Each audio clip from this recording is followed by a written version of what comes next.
Hello and welcome to Cornish Walking Trails. Today we're using a 100-year-old recipe to make a Cornish Christmas cake.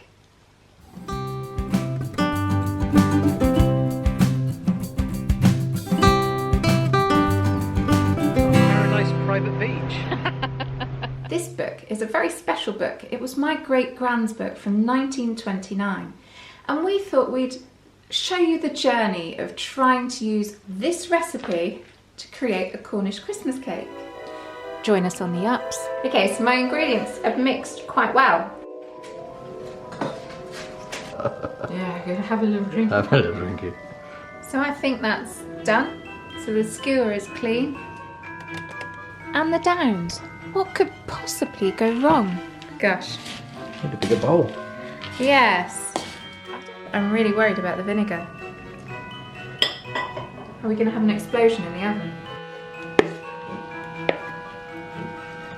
Oh my goodness me, we've got a problem. I don't know. This doesn't feel right.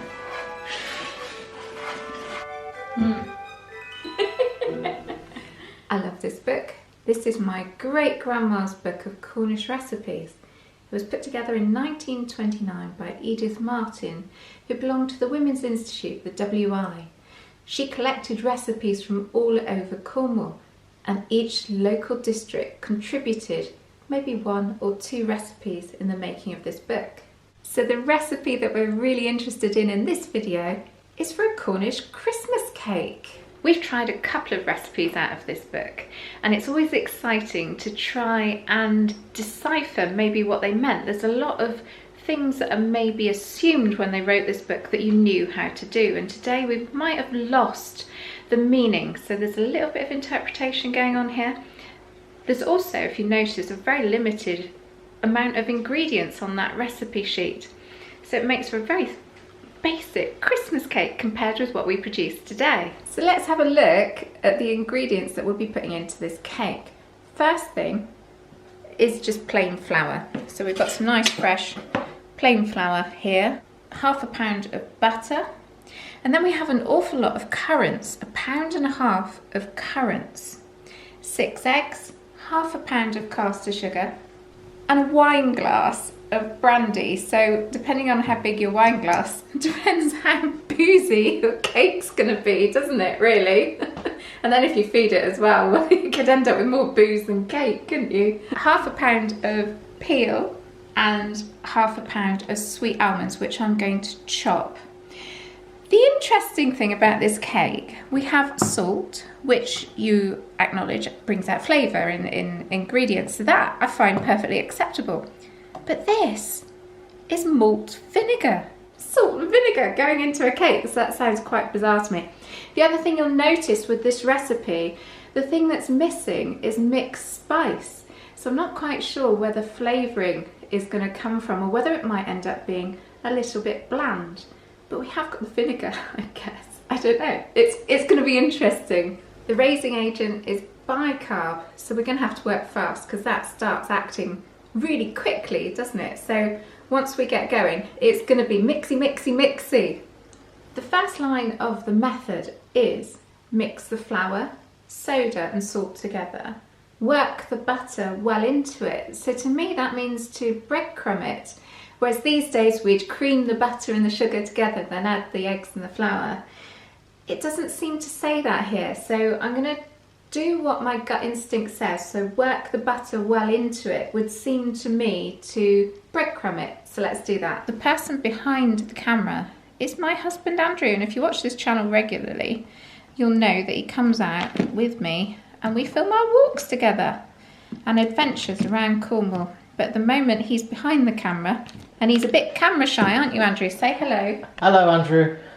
I'm just a home cook. I don't know the technical names for the methods and stuff like that, but the good old pastry cutter here will help me to work this in. I think that's nearly there. What do you think? Looking good. So that's the way I would make scones. I know, and pastry. Yeah. Isn't it? Yes. So I need to put a grind of salt in there. It doesn't actually tell you how much, does it? Oh, these old recipes, you do wing it a bit, don't you? Add 2 teaspoons of carbonate of soda. And yes, I know, I don't have a proper measure, but there we go. Level teaspoons of carbonate of soda. Okay, so that's all stirred in nicely. The dry ingredients are all there together. So it's now saying we add the fruit and the nuts, but I need to chop the nuts first. I used to do this as a child for my mum when we made Christmas cakes together. And she always used to get me to chop up the glacé cherries as well. And I used to get into a right sticky mess. Oh, that's another thing that isn't in this cake, you know. No cherries. Oh, that's a shame, isn't it? It is really, really pared back. And I wonder if that's just a reflection of when this particular recipe was developed. So 1929. Give us some things that were going on in 1929, Andrew. Well, it was the end of the Roaring Twenties, wasn't it? It was the Great Depression was about to kick in with the stock market crash. Yeah. We had a Labour government. There was a general election that year. Yeah. It was the first year that the BBC broadcast. Oh, was it really? And it was the first year that the Academy Awards came about in America. What, the Oscars. Oh, really? Yeah, it was the first year of that. Oh, I wonder if they had a fruitcake or Christmas. No, they don't eat things like that, do they, Hollywood stars? Looking after their figure. Yeah. Oh, you know, my sweetheart. You're getting bored. Uh-oh, it's trouble. He's run the back in with me. So I've chopped my nuts. I've got my carrots. Let's go back to the book, see what I'm meant to be doing. Okay, so we're going to add the carrots. 1.5 pounds of carrots. I wonder if these were particularly valuable at that time, or maybe abundant. The next thing that goes in is the chopped almonds and the peel. Oh, it all came out nearly. And the sugar. And I've lost my pastry cutter in the middle of all that. Please may I have a wooden spoon, darling? Ah, you star. Oh my goodness me. Gosh. Need a bigger bowl.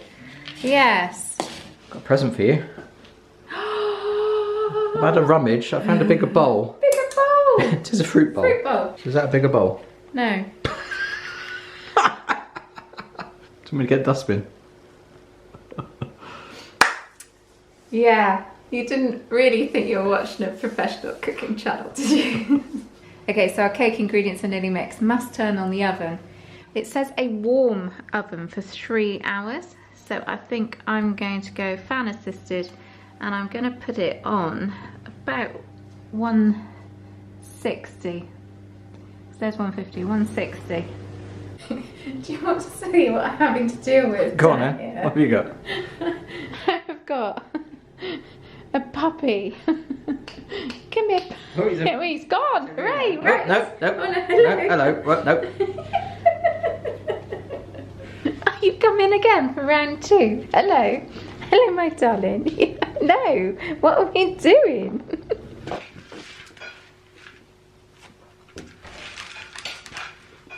So we've mixed all the dry ingredients, and now we're moving on to the wet, which is eggs, brandy and vinegar. Like you always put vinegar in a cake. So let's get cracking some eggs. We've got 6 eggs going into this cake, so I guess the eggs will help with the rise. I need to just wipe my hands. Brandy. Oh, is that a smell? Oh. Oh gosh. We're not great spirit drinkers. We tend to keep them in the cupboard and use them this time of year. Here's our wine glass. So, Andrew, you gave me a small wine glass. That's actually not a lot of brandy, is it, for that big cake? Just go for it.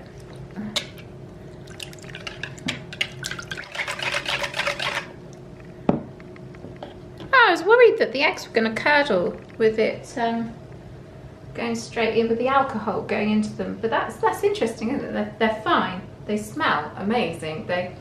Oh! Handsome. It's bloody handsome. Right, we'll see how we measure it out. I'm really reluctant. And this is vinegar, is it? Yeah, I'm really reluctant to put this in here. That's nearly a full spoon, and there was a bit of a dribble there. I don't want to overdo the vinegar. I'm really worried about the vinegar.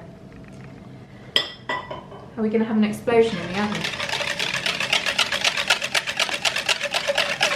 Oh, it doesn't smell so good now. It was smelling amazing, and now all I can smell is vinegar. It says... It says mix eggs, brandy and vinegar so that they're well beaten, and then put it with the dry ingredients. And that is the only thing I've got. So that's why I've blended them all together in one vessel in the jug. So now we're going to add that to the dry ingredients. I decided I wanted to mix it by hand because I don't think that every Cornish housewife in the 1930s would have had an electric mixer. So I decided I would mix it all by hand. It's actually coming together really well now. It's quite wet. It's quite a wet mix. And I'm going to make sure I get all the way to the bottom to get those final bits of ingredients well mixed. I don't think electric mixers would have come in until probably the 50s. Yeah, that's when you see do you remember the American adverts where they've got the housewives and their beautiful skirts and they're there showing off all the latest equipment? Yeah, look, I've got right to the bottom. That's looking good, isn't it? It is, isn't it? It's a bit of dry there. Mix that in. It does smell quite vinegary. It does, doesn't it? It's weird. It smells like a vinegary brandy. Do you think we had a big enough wine glass? Always put a bit more in. So for my Christmas cake that I would normally make, I would soak the currants overnight so that they swelled up again in the brandy. Well, that's looking like a passable fruitcake mix to me. I think that's looking quite good. Oh, that's quite exciting. I'm still not quite sure about the smell. What do you think? You've got to trust the recipe. Okay. I need my prepared cake tin, please, helper. Oh, thank you. Do you remember Keith Floyd?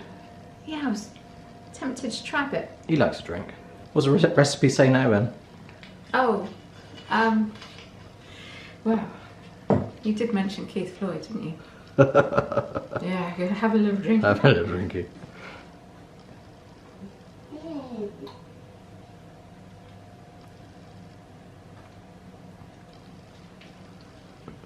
Ooh! Yeah. Woo! God, that's got a kick. Okay. Was that mine? Yeah. You had a bigger portion. Give me the camera. Cheers. Good health. Oh, you downed it all in one. That's not much, is it? Oh. Oh, that's good, isn't it? It's got a bit of a kick, isn't it? Oh, let's leave the cake.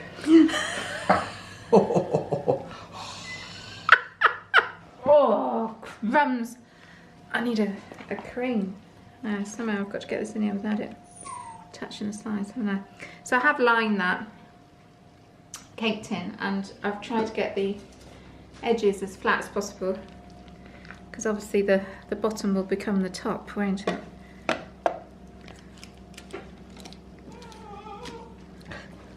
That's not me, by the way. That is, again, those puppy noises are not me. Wants his dinner. I know. Bless him. It's looking good, isn't it? Yeah, it's quite a nice mix actually. It's really moist. Hopefully it won't be a dry cake. I can't smell that vinegar now. I need to get a bit of a march on because I expect the vinegar that's found the bicarb will be doing the business. Oh my goodness me, we've got a problem. The recipe didn't tell us how big a cake tin was required. We've got a problem. And I was merrily tipping it in. and it was coming up the sides. So I've filled it as high as I can. It is actually up there, but obviously it will rise a little bit. So you've just had to scoop a bit out? I have, well, more than a bit actually. Look at all that. Oh, it's loads, I'm going to try and get that into another, I might put that into a loaf tin. Okay. Actually, and we'll shove them both in at the same time, just take a little bit more out. Good idea, I'll go and get one. Yeah, this is excess. yeah, just so it doesn't bleed through, because that's a loose bottom tin.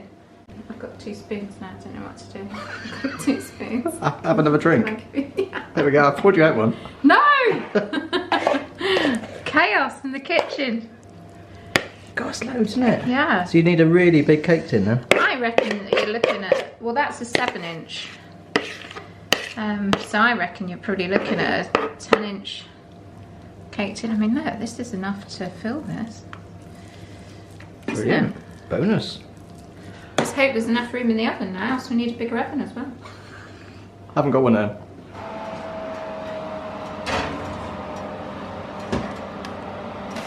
Oh, a little bit tall. So the method says bake in slow oven for 3 hours. So it doesn't give me a temperature. That's quite a usual thing we've found with this book. It isn't precise. So we've interpreted that as 160 degrees. I'm not going to leave it, abandon it for 3 hours. I will check it because obviously we don't quite know for certain if it's going to work. And the little one in the sponge tin, that might not take as long as that. In fact, I doubt it will. So we'll start looking at it after about an hour. So let's have a little look at this book. Here's our recipe for Christmas cake. And as you can see, we're only part way through. There's actually a bit more there to do the almond paste on top. Below that is a Cornish fairings recipe, and over on the other page, heavy cake, which my mum used to make nearly every week. What is delightful about this book is that at the bottom of every page it's got a well-known, or what was common at the time, a well-known saying. This one, diet cures more than the doctor. Are you ready to take a look? It's been in just over 2 hours, about 2 hours and a quarter. I just covered the top. I did cover the top with a bit of tin foil to stop it from burning. I have my skewer. Wow, that looks pretty clean. Let's try it somewhere else. So I think that's done. So the skewer is clean. Yeah, I think we'll leave it there. I'm going to feed it for a few weeks now and we'll come back and ice it. Well, actually, the recipe doesn't say icing. It's only got a marzipan paste, and I'm quite willing to give that a try, to give it that authentic taste.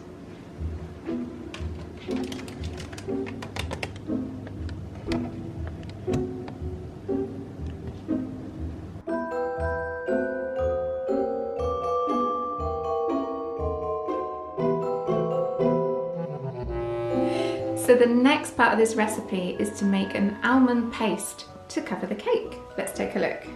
And it says we need 1 pound of icing sugar, ½ pound of ground almonds, and the white of 1 egg beaten to a stiff froth.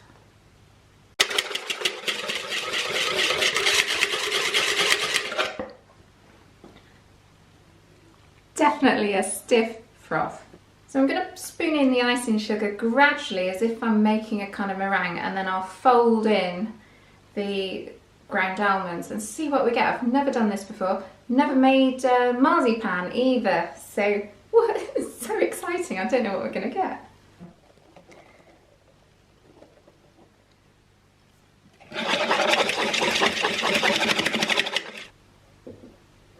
I don't know, it doesn't feel right.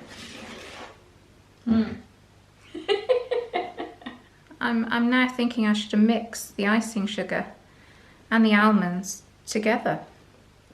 Who knows? If you do know, share it. Write it in the comments so if anybody else tries this recipe, they can get it right. Yeah, that's a bit easier to stir now there's a bit of almond in there. Seems a lot of ingredients to put in there. If I add any more ingredients to this, I'm actually going to end up with breadcrumbs. I can't see how I can incorporate the remaining ingredients into what's already a very, very dry mix. If you look, it's quite a dry mix. So I feel as though I should now get my hands in here and start kneading it to incorporate what I have put in there. It is a marzipan, isn't it? That's what I've ended up with, and it's quite dry. And in order to get that to cover the cake, if I add much more, I think it's going to be very dry. Perhaps our eggs have shrunk. At this stage, I decided to combine the ground almonds and the icing sugar and whisk another egg white to bring them together. Put the almonds and icing sugar and white of one egg beaten to a stiff froth, mix well with a knife into a stiff paste. Okay, let's see if it works this time, because last time I think I got more of a dough than a paste. Let's see if this works.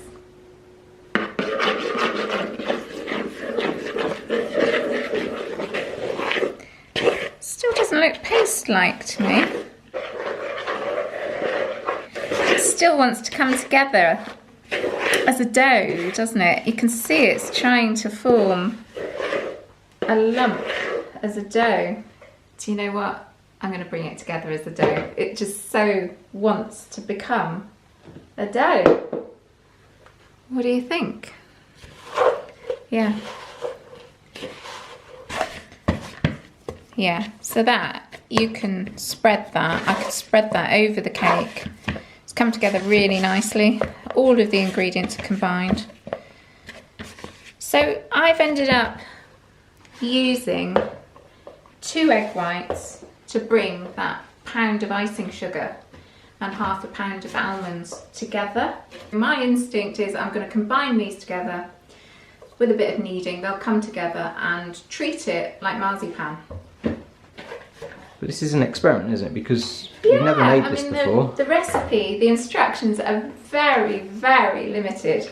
After mixing well, spread on cake with a silver knife warmed in hot water. So that's what we're going to try and do. My instinct is telling me I have a ball of dough and I should be rolling it out like marzipan and spreading it over that way. I'm not entirely convinced this is going to work, so let's find out. Here we go then, let's see.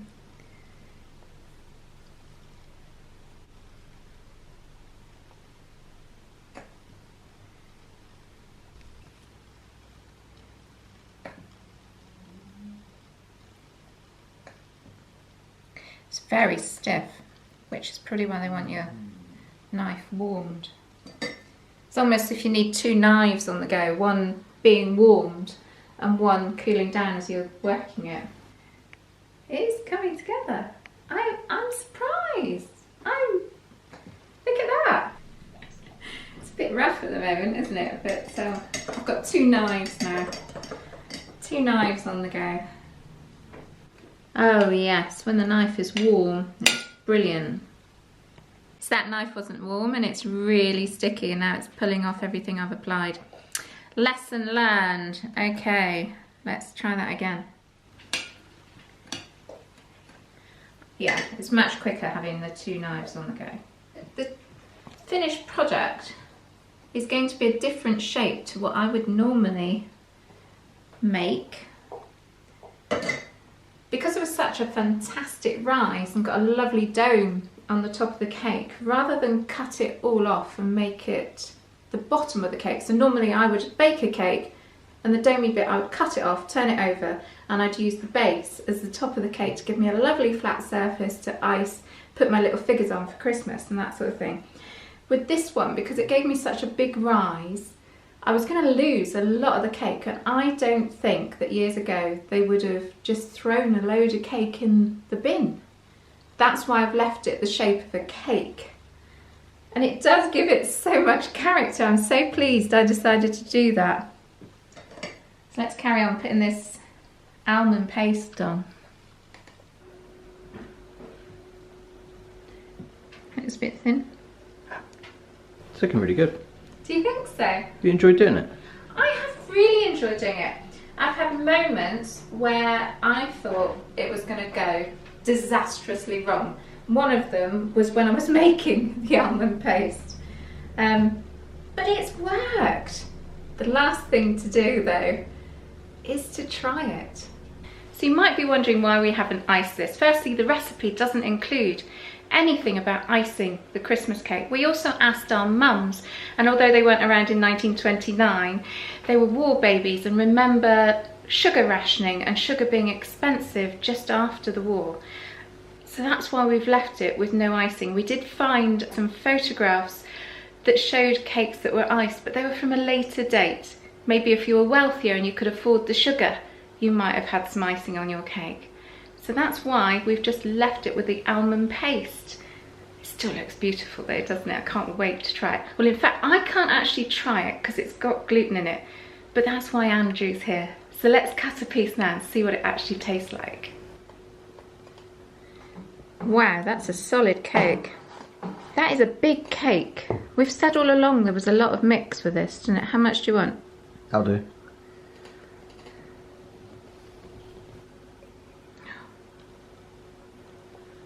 Wow. Oh, it looks lovely, it looks doesn't it? amazing, doesn't it? Right, so Andrew. Looking good, isn't it? Look at that. Yes. I do like a little bit of Cornish clotted cream with my Christmas cake. I did notice. Just a small amount. Yeah. It looks lovely the way that the, well, almond paste has worked its way into the ridges of the cake. I'm so glad we didn't cut off that dome. Now I'm going to go for a bit with the icing. Well, it's not Yes. icing, is it? It's almond paste. Yes. And there we go. And cake. There we are. That looks pretty good, doesn't it? A little bit of cream, I think, with that as well. Just a little bit. Yeah, just a tiny bit. A moment of truth. Here we go.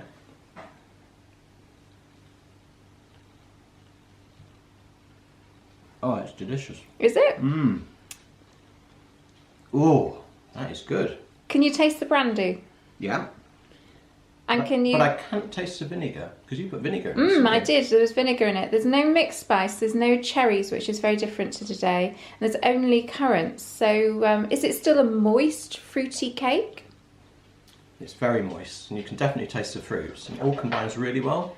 And you can't taste the vinegar? No vinegar at all. Are you I can definitely taste the brandy. Are you missing the icing? No, it actually tastes like and it feels like icing. You wouldn't actually know. Oh, okay. I can't really tell the difference, to be honest with you, but I can definitely taste the almond.